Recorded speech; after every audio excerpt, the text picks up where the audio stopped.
All right, then I will call the meeting to order and we can begin with the pledge of allegiance.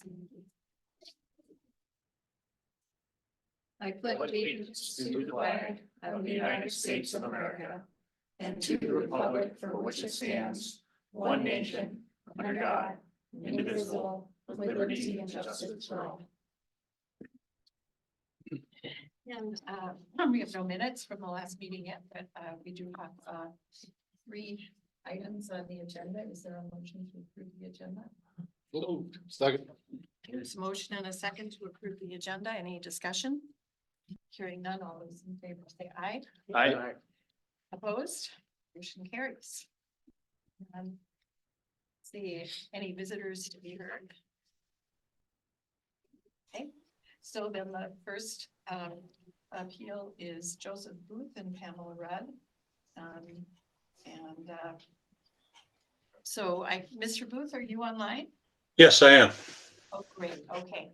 So what we've been doing is giving each appeal 5 minutes to be heard. Yes, Linnea, will you start? No, Joe Okay. will start. So Joe, you've got five minutes to explain why your assessment should be changed. Sure.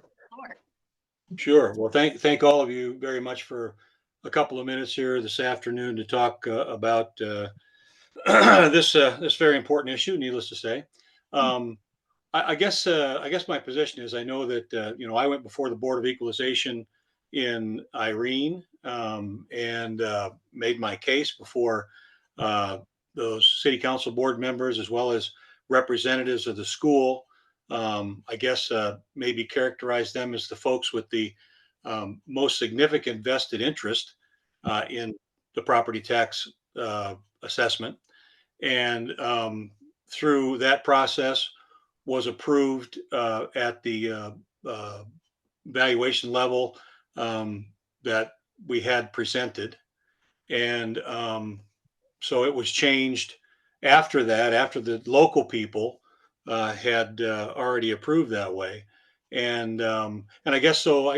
My point is a couple of things. Number one is that I think probably everybody in this on this call would agree that government works best when you allow it to be as close to the citizen as possible. I don't know how much closer we could get than my Board of Equalization, but the people that had the most to gain or lose by the decision were fine with what my proposal was at that Board of Equalization meeting. It was changed significantly from what that number was, and as well as significantly from last year, what I paid. In fact, it was 30 or 40% increase over what my valuation based on what my assessment was based on for tax purposes. So, my purpose for being here today is to, ask that you all consider that the local board, in their infinite wisdom, made the decision that they did, and that we honor that amount that my property was given at that time. Okay. Anything else? I don't think so. Other than, as I mentioned, one of the things Linnea and I had talked about on the phone was that, the increase in Clay County was 18%, and of course, my increase over what my valuation for tax purposes was last year was up 40%. So, both things that happened were kind of a double whammy, if you will. So I don't know if I expressed that before when I was talking about it, but I thought that was worth bringing up. All right. Thank you. Linnea. Yeah. Okay. Did everyone have a chance to read Joe's letter and then look at the township minutes that I included in the packet? Just kind of see the value that he presented. Okay. So if you flip past the beacon sheets, you'll reach a page at the top that says medians and factors. I just want to go over these one more time. These are the statutes that the state law governs my job. The very first one says the Director of Equalization shall make the necessary adjustments to the valuation before the notice of assessment pursuant to codified law 10-6-154, so that the median level of assessment represents at least 85% of market value as determined by the Department of Revenue. So that's kind of the basis for my adjustments in Irene and adjustments to Joe's property. We're making sure that it's within market value and that it's at least 85% because that's the basis of taxation. I also shared these state laws with Joe prior. So if you go to the next page, we've got a spreadsheet here. Kind of the three ways we look at value. We look at our cost approach, our market approach, and our income approach as it applies to the property. Income is mostly commercial, productivity with ag land, that kind of thing. So we kind of rule out income on his property right away. It's an owner occupied home. So the next one we look at is our cost. This is the basis for everything. So when I look at Joe's property history, only 3 of the past 11 years has he not appealed. So another way of saying that, in 8 of the last 11 years, Joe has appealed his property value. To me, that raises huge red flags. Something's wrong if in 8 of the last 11 years, our valuation has been off, requiring an appeal. So I started looking at the cost history of his home. In 2012, he took out a permit for the house to be built, and the permit value was $365,000. That's your base cost for constructing his home. So that first year that it was fully constructed and we assessed it was 2014's value, and we assessed it at $287,184 for the house. So our total is $291,926. That next year in 2015, Joe appealed to the local board. And I don't remember the local board's decision because the decision that was upheld was a county board decision in 2015. Gene Lund, the director at the time, reappraised it based on a different cost model and came up with a new value of $255,712. That's the county's decision in 2015. You can see that for the next 16 and 17, he was assessed at that same value, but still appealed it. What's shocking to me is if you look at the appealed column on the right, you will see that in 2014, his total value was $291,926, went down to $260,454. That was Gene's doing on that county board level. And then it went to $230, and then it went to $220. And then we revisited his property and revalued it again and made adjustments and brought it down to $211,747. So in 2018 and 2019, Joe did not appeal his values. So we say that at that point, we're kind of at a good basis for adjustment beginning in 17 going into 18. So that is what our cost tables have been building off of, is that 207,005 on the house in 2018. If I look at the historical changes in Irene since then, I have 2 comparable properties from the same neighborhood, same market, same quality condition. And those have increased 46.5 or 45.5% on average since 2017. If I take Joe's value in 2017 and increase it 45.5%, I arrive at a value of $378,961. If I look at Joe's value since 2017, it has decreased 20%. Something about that just doesn't seem right. So in increasing that same value as the neighborhood, I would be even higher than what I'm requesting his assessed value be this year of $290,720. So if someone's appealed in the last 8 of 11 years, something's wrong. We've adjusted it in 15, we adjusted it in 18, and we adjusted it in 22 as far as our cost tables go. He's still appealing. Irene average was 45.5%. So that's the numbers I'm seeing on the cost side. If you flip the page, you come to our market values. This is what the state governs. It's market value based on sales comparison. If you look, my first spreadsheet shows Clay County sales in Irene. The average sale value for a house newer than 1950 is $113.39 a square foot. My median, because averages include your high and low end, my median is 108.08. So that's our median sale value is $108. That's gotta be open. Sorry. Okay. That was helping. Yeah. If we look at Turner County, their average sale per square foot was $106.35. Their median was $116.99. So looking at my averages and medians in both Clay and Turner, all within Irene, I'm over $100 a square foot.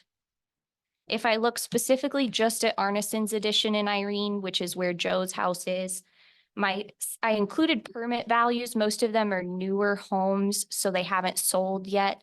So I included the cost of their permit and their sale values. And I get a median value of $97.75 a square foot in Arneson's. My median sale or permit value in Arneson's is $289,950. This is only $770 off from what I originally assessed Joe at for this year's value. So if you go to kind of our comparable sheets, in that first column, you'll see that where we assessed Joe for 2024 puts his house at $84.61 a square foot. If we uphold the local board's decision, his house would drop to $60.33 a square foot. I think that's not equalizing. Their job is to equalize values. If somebody is way higher than everyone else, they should bring it down. If someone's much lower, they also have the right to raise everything. So in conclusion, the median assessed values for houses newer than 1950 is $81.80. The median assessed for his neighborhood is $90.89. So I think our assessed value is fair at $84.61 a square foot for a total market value of $297.20. I recommend that 207 Park Circle's assessed value be upheld.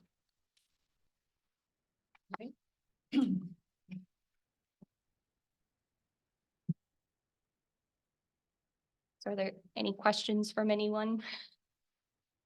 Questions? We have one question I gotta get back to here. On this first, the history of, I'm assuming this is Joe House, she's got a 45.5% increase.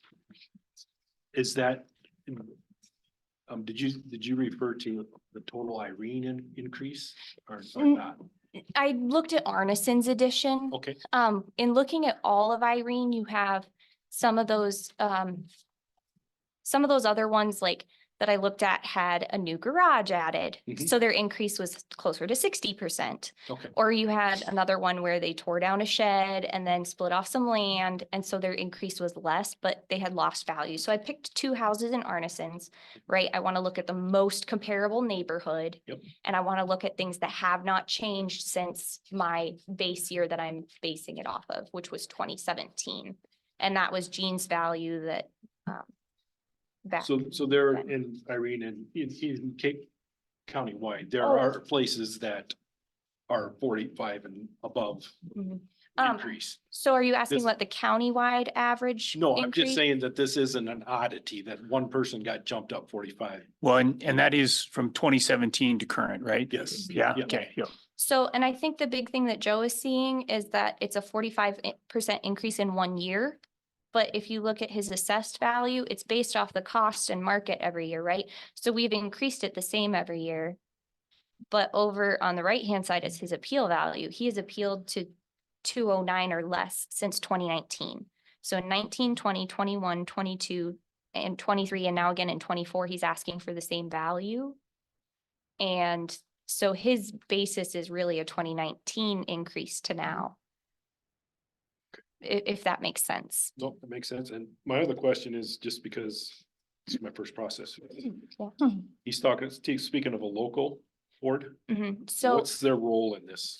It's the same as yours. It's equalizing. So they have one additional thing, which is where they have to certify the assessment rolls for their district. So they receive a full assessment book of every parcel in their taxing district, and they're supposed to equalize it. It comes from us, yes. Okay. And they're supposed to equalize it. So they look over that, and if there's something that's jumped way up and they know changes haven't been made, they have the authority to change those individual ones. They also hear all local appeals before they come to the county. Okay. So the reason Joe is here today is because I saw the local change, I saw the history, and I decided that they did not have the I guess maybe not legal grounds, but equalizing grounds to lower just Joe's property by this much. If they're saying that all of our houses in Irene are valued over market value by that much, then their job is to take every house in Irene and lower it accordingly. They did not do that. They only lowered Joe's. Okay, yep, that makes sense. Mhm. All right. At the Irene level two, they're constrained by state law to, for their average, they have to be at 85% assessed or better of Yes. full and true, Yes. which it looks like that's not the case here. Yes, and I mean, in doing Irene this year, Turner County has a relatively newer DOE as well, and her and I have been talking, we exchange market. I mean, I got all of her sales from the market year, which is November 1 of 22 to November 1 of 23. I asked for all of her sales, and Melissa compiled them in a spreadsheet so that we could compare Irene's to or all of Irene as a whole, both Clay and Turner, and make sure that we were. And you can see that in the sales, right? I mean, ours were 108. Turner County's were 116. I'd say that's pretty close. They have some newer homes than we do.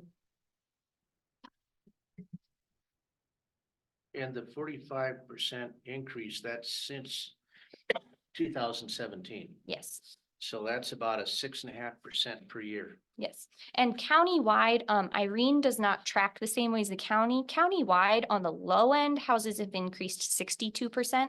On the high end, it's 77% since 2017 In Turner County, in Clay in County. Clay County. Yep, so that's just our taking countywide averages and adding them together. That doesn't break it down by district. So that's why I wanted to look specifically. Checked at out on the house I own. Yep. Yep.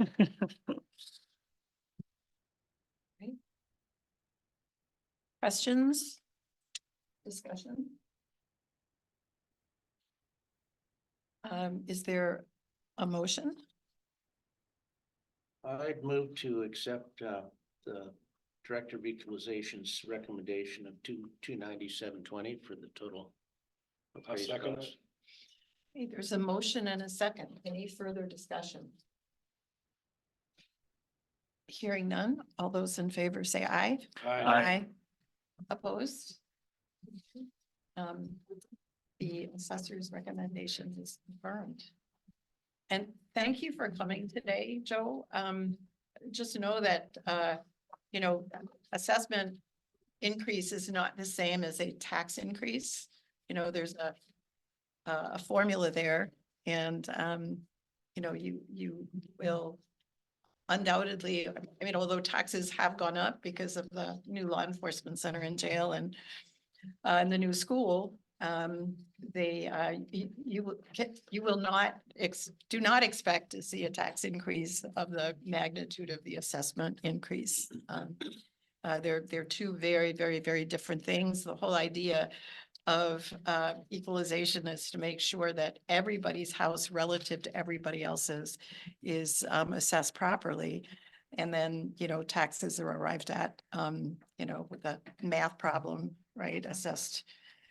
You know, that takes assessed value into account, but also, you know, the actual cost of government that year. So, and you do have continued rights of appeal if you should choose to go further. I'm sure Linnea could advise you on that if needed. So thank you all for coming today. I appreciate it. I have one more equalization item aside from this. Yes.